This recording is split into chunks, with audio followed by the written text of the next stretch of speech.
আমাদের কালিয়াগঞ্জের সঙ্গে সঙ্গে গোটা রাজ্যে আজকের দিনে বাইক র্যালির আয়োজন করা হয়েছে।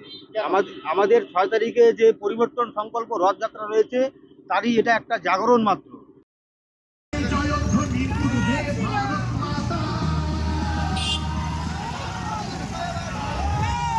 রামকৃষ্ণ আইভিএফ সেন্টার, মা হওয়ার স্বপ্ন পূরণ। আমরা এই র্যালির মাধ্যমে কালিয়াগঞ্জ শহরে একটা পরিস্থিতি তৈরি করব যে আমাদের যে 6 তারিখে যে রথযাত্রা আসতে চলছে, আপনারা দলে দলে আমাদের এই সংকল্প যাত্রায় যোগ দিবেন।